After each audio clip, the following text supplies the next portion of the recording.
Panginoon, alam kong darating ang mga idinadasal ko sa iyo. Panginoon, salamat sa lahat ng mga blessings mo na ibinibigay sa amin. Salamat sa patuloy ng pagbibigay ng pag-aalaga sa amin.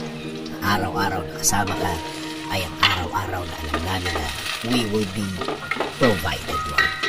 Alam po namin ang sitwasyon ngayon ay problemado, pero hindi kami sa sitwasyon namin nakatutok, kundi sa inyo na, Panginoon namin, na kayang magbigay ng mga pangangailangan namin.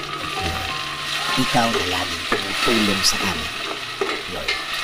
Alam namin na hindi na magtatagal ang aming sitwasyon at makikita at marireceive na namin ang mga bagay na ipinagdadasal namin na magbabago ng aming mga kinakaharap. At alam namin, hindi na magtatagal yun, Panginoon. Hindi rin kami padadaya sa aming nakikita, sa mga sinasabi ng iba na hindi na magagawa ng paraan at wala ng solusyon ang aming mga problema. Na ito daw ay mas lalala pa, na ito daw ay mas gagrabe pa, na kahit na daw ano ang gawin namin, ay wala ng pag-asa pang mabago ang mga nasa harapan ko, Panginoon. Kung salita lang nila ang aming pakikinggan, kung mga sinasabi nila ang aming iisipin, Lord, para ko lang pinahina ang faith ko sa inyo. Lord, pangako po, sa inyo lang po kami maniniwala at magtitiwala. Kayo po ang magiging laman ng aming mga puso at isipan. Sa salita nyo lang kami maniniwala at hindi ang sa kanila. Kaya ngayon, Panginoon, ngayon pa lang, salamat na po sa inyong mga naibigay sa amin.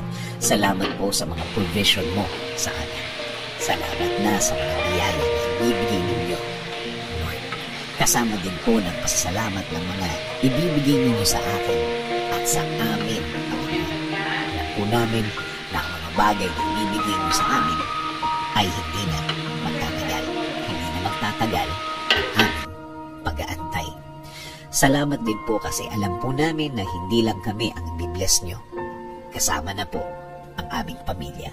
Sila rin po ay makakatanggap ng biyaya ninyo, Panginoon. Alam po namin na hindi nyo rin sila pababayaan, Lord. And Lord, please bless our country. Kayo na po, Panginoon, ang bahala sa aming bayan. Please bless our government officials, Lord. Lead them and guide them always. Provide them with more wisdom. Give them the strength that they need, Lord. Lord, maraming salamat sa lahat. Sa lahat ng inyong ibinigay at ibibigay sa aming sarili, sa aming pamilya, at sa aming bayan. This is our prayer. In Jesus' name,